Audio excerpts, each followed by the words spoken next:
I don't know if it's my computer, but there's a glaring light that's going to be right in Jeff's face. There we go.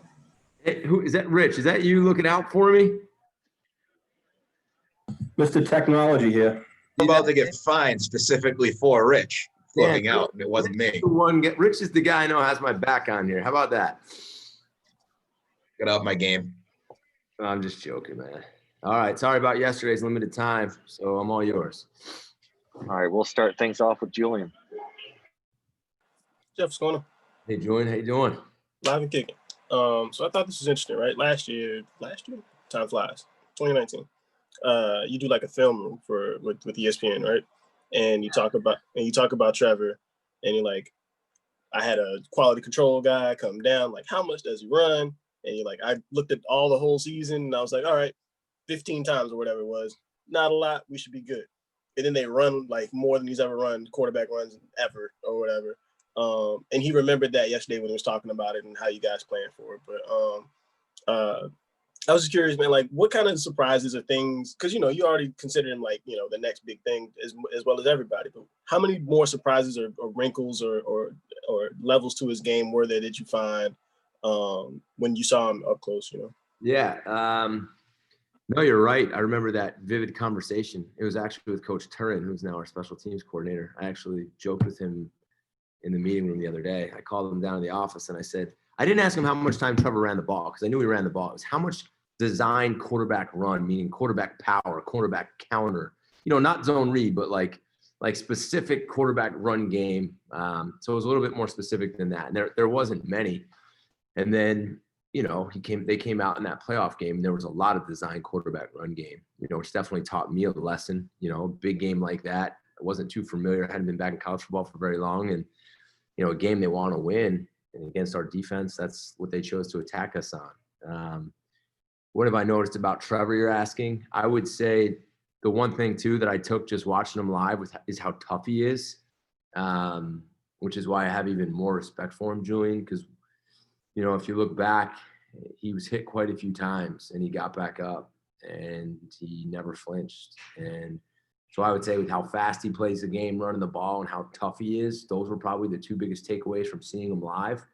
I certainly know he can throw the football and make all the throws. And this year I just see a liver body. Like, I'm not saying anything was wrong with him last year. He's got like a little extra twitch to him. I think he sits in the pocket a little bit more. I see him stay in the pocket, come back across to his reads a little bit longer than he had, and throw the ball. But guy's a special player for sure. And if I got it right, you called him the future of the NFL at one point, right? Maybe I can't remember when, but yeah. And it was like, what, having, like you said, just been at the NFL level and then come back to the college level, what translated? Is it the speed, the toughness, what immediately translated to you? Well, for one, he looks like an NFL quarterback, right? He's every bit of 6'6", and he's got NFL arm strength. He's got a quick release. He can make all the throws. He can make all of them on time. He knows how to play the position. He can sit in the pocket and be an NFL passer, and then he can extend plays by moving his feet, keeping his eyes down the field. Special arm, man. I think he's going to be – I do think he's going to be the future of the NFL. I think I said that last year about him and Justin Fields when some reporter had asked me. You got a great memory, Julian, because you're giving me flashbacks right now that, truthfully, I don't know if I want to remember all of them, but you're giving me a lot of flashbacks to January and December. But all those things, he's got all the traits of an NFL quarterback, and there's no way anybody can say any different. It's not my memory. Google's a powerful tool. All right, at least I respect that, so you're not lying to me. We'll go next to Rich. It's in their passing game. Looks like Amari Rodgers is quite a receiver. How do you have to cover a guy like that? He's strong, Rich, right? When you watch his film, he's kind of like a running back when he catches and he gets after it. He gets a lot of yards after the catch. He's really good in the slot. They move him around a little bit. They'll flip him the ball. We got to be aggressive with him. We got to mix it up. We'll do what we do, Rich. Like I said, I can't invent new defenses and practice them in 3 days and get very good at them. So, we'll have to know where he is. We'll have to get multiple people around him. And when he catches the ball, it can't just be a one-on-one. We got to have multiple people there to tackle him. We'll go to Kevin. Hey, Coach, how you doing? Good, Kevin. How are you? Good, thanks. So kind of two of them real quick here.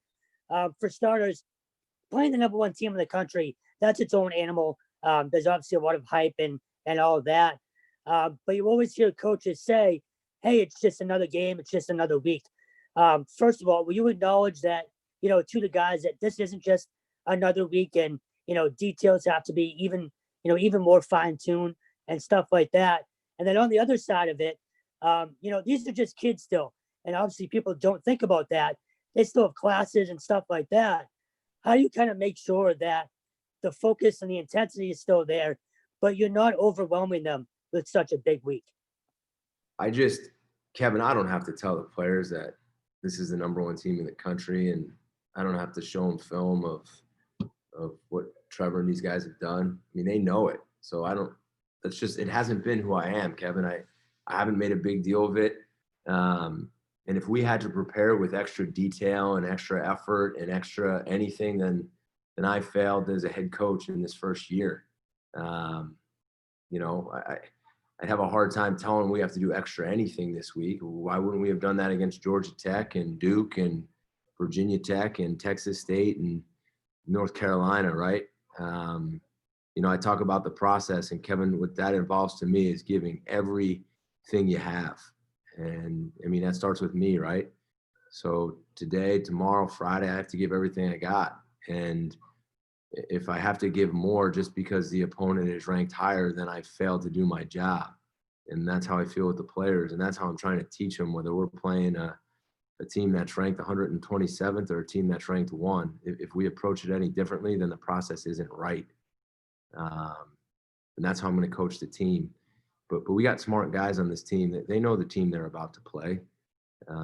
So I don't have to make a big deal of it. I'm not having these whole long speeches about shocking the world, and that's not how I coach. So that's kind of been my message since day one, and I'm going to stick with it and give everything I got, and then we'll go take the test on Saturday and see where we're at. We'll go next to Trevor. First off, all this Trevor talk is kind of boosting my ego a little too much. I don't know. You kind of like them a little bit, Trevor. So I'm just curious. I mean, when they, last week Clemson, it was pretty close against Syracuse, kind of a big surprise, and then they just pulled away really quickly. I think you guys talked about their ability to score 14, 21 points in just a couple minutes and kind of put the game out of reach like that. Say the end in there, Trevor. You just broke up. Oh yeah, just how much have you addressed their ability to just turn a close game into a blowout just that quickly, and kind of emphasizing just the ability to keep it tight like that? Yeah, I continue to talk to the team, and I think it goes with, we have to be really efficient on offense, right? We have to move the ball. We can't have any self-inflicted penalties. We can't go backward. When the opportunities are made to make big plays, we have to make them. Hard catches, we got to make. If there's a chance to get extra yards, we got to get the extra yards. And, on defense, we gotta make them drive the length of the field. We can't give them any easy ones. We can't do anything foolish penalty-wise to let them get an extra 15 yards on special teams or defense. So it's not about, how quickly they can score, because we know they can. Turn on the tape, right? It's about us getting better. And where do we need to get better? Some of the little things that we talk about throughout the week, going forward on offense, not going backward. Defensively, 4th and 21, getting off the field, or at least making them earn it. That's how I'm just coaching this week. I mean, each week there's been something we've had to work on, right? And we know what that is each week, and we do that. But our players know about this team. So I really haven't stressed anything different than who we've been. We'll go next to Julian. What's up, Jeff? Hey, So this is something Trevor said the other day too. He was like, just looking at the defense this year, the BC defense is similar to Ohio State in the sense that it's not like a lot of bells and whistles. You don't do a whole ton of stuff, but the stuff you do well. They said it was similar to Clemson too. How much of that is just a product of philosophy, and how much of that is a product of the type of season you guys have in time you had to prepare? Yeah, whoever said that's right. My philosophy, or our philosophy on defense, is we're built on fundamentals and technique. Okay, I believe that putting guys in the right position where they have a chance to succeed is more important than drawing up some special blitz that might not work. At the heart of defense for me is blocking, tackling, getting off blocks, leverage, pad level, eye discipline, technique. And that's what we stress. And, that is where, we built this thing in year one. So maybe we look basic, and maybe some people think we're too simple. But we have some variations. We have some stuff that shows up different every week. Third down, I think we get creative. But I'm not a guy who is going to sit here and have 50 plays on the call sheet and only be good at 10 of them. I'd rather have 10 calls and be good at all of them and make people earn everything that they get rather than bust. I think we take a lot of pride, Julian, and, you watch a lot of college football, as I'm sure you do, and constantly you see guys like, where was the guy in the middle of the field and the ball goes for like 80 yards over his head, right? Or all of a sudden there's a guy that pops free, and where was that guy? Fortunately, thus far, that hasn't been us. We've made people earn it. We've had people around the ball, and we pride ourselves in, being sound and fundamentally a good team, because I think over time we'll get better and better doing those things. So I take that as a compliment. However they meant it, I appreciate it. We'll go next It to was. Dan. It was a compliment. Oh, okay. Yes. We'll go next to Dan. Coach, building off that, and I promise Julian and I are not in the same room when he asked about a defense, and I'm like, man, I was about to ask something like that. I remember beginning of the season, you said with Ohio State, you also used to line up 11 on 11. Like, you'd have your best 11 guys, put them out there and have them run the defense. With BC, I remember you saying you weren't going to do that, and you were going to have to be more complex or a little more creative in substitutions and stuff like that. When you look at Clemson, does the Clemson defense fall in the middle? Are they more towards that 11 guys just put out their best 11 and they've got tremendous athletes that can just go hat on hat? Or are they going to substitute? Are they going to be quick about stuff like that? Well, they played a bunch of guys, Dan, because, they've had some injuries, but they also substitute. I think a compliment to Clemson and to Coach, their whole coaching staff and Coach Venables, and obviously the head coach, they develop guys really well. This isn't a team where you just throw great athletes, 5-star recruits out there, and you say they let them run around and make plays. Because, Dan, there are teams that do that. Trust me, there's plenty of them. I think what Coach Sweeney and Coach Venables have done a good job of is they develop their players, and they have a good scheme. And I think that's why they've had the success over a long period of time. Right. So you're going to see a lot of people play. They play some young guys and they get them good experience. And then they have some guys like the one safety Rich mentioned yesterday. I mean, he is definitely a product of being developed. I mean, he's tough. He sees the ball well. He has good instincts. He makes plays. Same thing with the middle linebacker. I mean, so that's a credit to the coaching staff, taking good players and making them better, and taking average players and making them really good, and elite players and making them in the first round draft picks, which a lot of people don't do. So I think that's why they've had success on defense, and there's not a lot of teams like that. And I think when you build a program like that, you have success for a long time. We'll go next to AJ. Hey, Coach. Earlier this week, you said you'd give us an update on Patrick Garwo. Do you have any updates for us? I do. Thanks for asking me and reminding me. Patrick actually had surgery this morning. It won't be a long-term deal. We're hoping to get him back, hopefully for the last 2 games. So I got word over the practice that everything went well and he's doing well. So we'll wish him the best. I'll give him a phone call when we get out of here, and hopefully he'll be able to play the last 2 games of the season. We'll go next to Rich. Hey, Coach, I was just looking. Your time of possession is really excellent. Does that say that Phil can do one of those ball control, manage the offense type drives that move chains and keep Trevor Lawrence on the sidelines? Well, I think in every game we've played this year, Rich, this is where it might be different because I'm a defensive guy. So I constantly look at that clock. All game I look at the clock, and I just constantly think about possessions. How many are they going to get left? How many are we going to have left? If we're up in a game, how much time do they need to score? So it's just constantly on my mind. So we talk about it all the time, Rich. Like last week, and really in the second half, we took the clock down to under 5 seconds almost every single snap in the second half. And there are certain times we really want to control the clock and limit them with possessions to score and catch up. It was a 3-possession game. We were doing a nice job of making them drive the field, which even sometimes when you have like an 8-minute drive and they kick a field goal, that's good, right? Because we're up 3 or 4 scores and it helps. And then there's other times where we have to speed it up like we did, right? We came back, I believe it was in the Texas State game. We came back in some other games.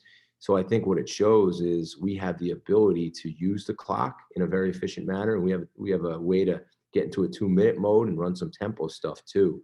So yeah, that is a credit to Phil and Coach Signetti and what we're doing. And, you know, I think it's a credit to the staff for getting together and talking about the plan to win and, you know, what kind of game is this going to be? Do we want to go fast some weeks and slow some weeks? So, you know, do you want to get 2 first downs and go fast, or do you want to go fast right away? So there's a lot of thought that goes into it. And clock management is definitely something I pay attention to. We're going to take 2 more. First with Kevin. Coach, yesterday in his press conference, Dabo Sweeney said you guys are a very strong-minded team. Is that almost the biggest compliment that another coach can give you, that, you know, on film, he can notice it's going to be a tough game because you guys are mentally tough and not just because of talent?